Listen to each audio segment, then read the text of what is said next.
So the first shop that you were in, what were you doing there? I was drilling holes inside a structure that was the leading edge of a wing section, but it was pointing, the leading edge was pointing straight up, and the sides come down like this, and you crawl into that thing.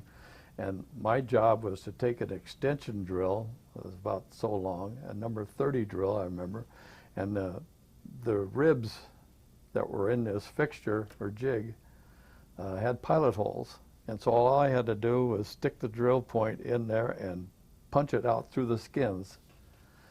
They had aluminum skid and then a what's the other one? The stuff that burns real easy, John. Magnesium. Magnesium.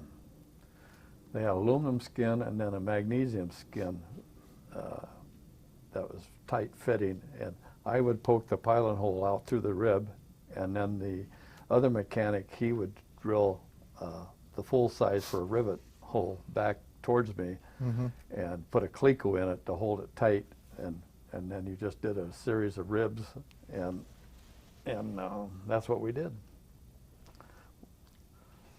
And that was kind of an entry-level job at the time. That was entry level. I was making $1.57 an hour, I believe. It was entry level, lowest paid hourly worker that Boeing had. Yeah, and what year was that? That was 1956, 57. I got in the machine shop about early 57. I got in the machine shop. Okay. So what was some of the first involvement you had with the union?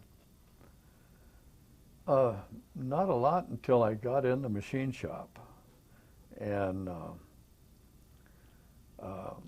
I have to give the dues book credit for me getting active, because there was a vote of some kind, and the shop steward come around collecting the dues books from all the people, and you get them up to stamped so we could go vote. And I attended a mass meeting at Cheney Stadium, outdoors in nice weather, and it was some kind of a contract vote, and I believe the contract was accepted. I forget the issues at the time. Yeah. So that's my first involvement is, and then after that it was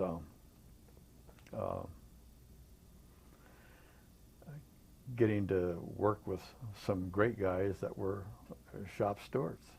And I had a lot of shop stewards. I was never a shop steward myself. I supported the shop steward that was in my area, and I had a lot of them. I had guys like Fred Stakota. I got a list here. Pete Pekovich. He actually run for district president at one time, and I really liked Pete. He was a good guy and very smart. Bob Ripley, who was a shop steward most of the time. Roland Mayfield, who's a legend, really a super guy.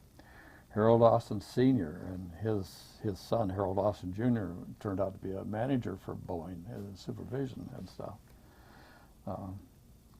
And Paul Kinney was a local C president at that time, and I started attending meetings. And with those guys around you, you couldn't help but attend a meeting.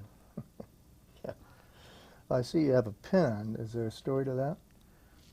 Yeah, that's a 55 years of continued membership pin that I got last fall.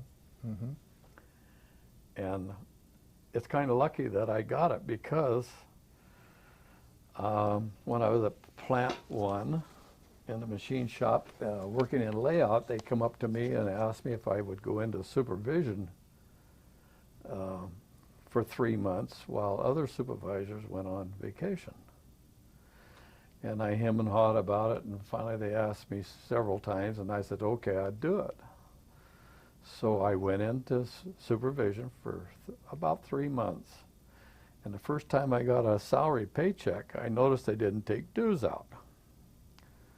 So I went over each month and paid the dues at the union hall with cash right out of my pocket. And I paid my union dues while I was in management. So I never had broken service. If I'd have broken the service, I wouldn't have had my 55-year pin. So you mentioned a few people. Who were some of the people that influenced you most in your early years in the union? Well, I would get back to Pete Pekovich being number one. He was working with layout right with me at the time, and he was on the council for the union, and he had run for union president and been defeated, but he never lost his spirit or drive to be a good union member.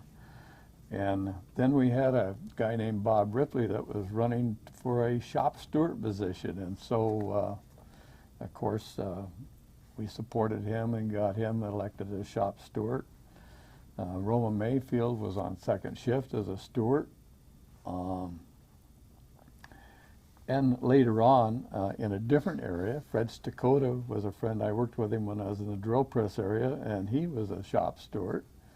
And so I have to talk about these people. And then late in my career, when I was at Auburn, I had a shop steward named John McGinnis. And if people come up to me and ask about, gee, you ought to be a steward, because I seem to be able to answer their questions when they ask them, I'd say, no, I'm not a steward. I said, you got a good steward. I always told other workers they have good stewards. Go ahead and use your steward you got, you know.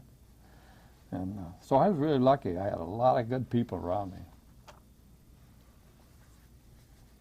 You mentioned, was it Paul Kenny before? Paul Kenny was the president of Local C at one time when I was going to meetings, and he had lost his election to Phil Kruger, who would later become a union rep.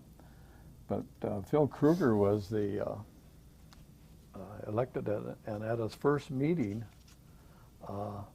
Paul Kenny showed up in the meeting hall, sitting fairly close to the podium as a regular member then, because he was out of office, but he brought in a recorder with him. Of course, there were pretty good sized recorders in those days, and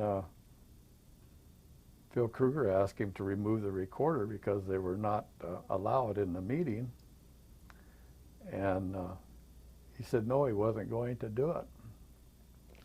And so Phil Kruger got a hold of Roman Mayfield, who was a sergeant of arms at up by the main door of the building, and asked him to come down and remove the recorder from Paul Kenny. And it turned out to be quite an episode of laughter by the members, because when he asked Paul Kenny to give him the recorder, Paul Kenny said no. And Roman Mayfield says, now, Paul, you've got to give me the recorder. And Kenny would say, take it. And Roman would say, now the man says, our new Local C president, the man says, you got to give me the recorder. And Kenny said, no, take it.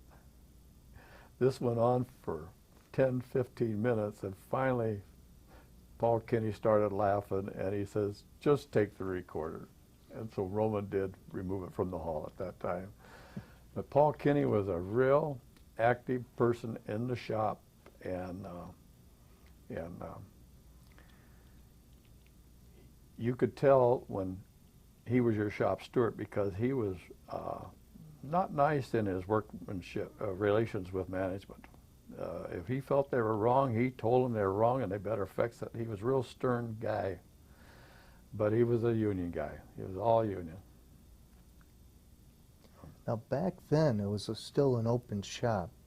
Yes. Do you have any stories on that? What was that like? Well, I would say normally, as your work goes, you work with them and you didn't work with them. There was not a lot said about that. Once in a while you may ask them to sign up and get some kind of answer. Some would sign up, some wouldn't. the bitterness by union members was not getting the support at contract time, because it did weaken the effort. And we went on strike in, I believe it was 61, or about 58 or 61. There was a strike. I believe it was for 19 days.